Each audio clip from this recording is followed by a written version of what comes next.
warahmatullahi wabarakatuh. Perkenalkan, nama saya Ririn Dwi Amriati dari kelas 11 MIPA 4. Di sini saya akan berpendapat tentang tanggapan saya pembelajaran matematika di masa pandemi.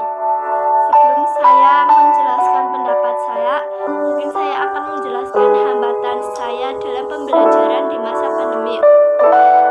Hambatan yang belum terselesaikan sampai saat ini yaitu faktor sinyal. Mungkin dari beberapa siswa faktor sinyal adalah bukan salah satu faktor penghambat dalam pembelajaran di masa pandemi, tetapi menurut saya faktor sinyal adalah faktor utama dalam pembelajaran di masa pandemi.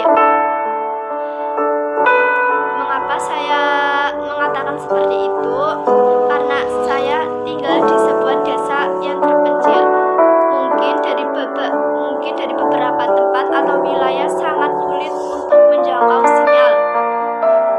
Apalagi pada saat mati lampu, mungkin saya harus pergi ke sawah terlebih dahulu untuk mendapatkan sinyal. Nah, mungkin itu akibat saya dalam keterlambatan mengumpulkan tugas. Terus tanggapan saya dalam pembelajaran matematika di masa pandemi itu ada dua macam, yaitu satu yang bersifat positif dan satu bersifat negatif. Saya akan menjelaskan yang bersifat negatif terlebih dahulu, yaitu waktu deadline yang terlalu cepat. Biasanya waktu deadline yang terlalu cepat itu akan mengganggu kesehatan para siswa, karena biasanya para siswa itu merasa tertekan.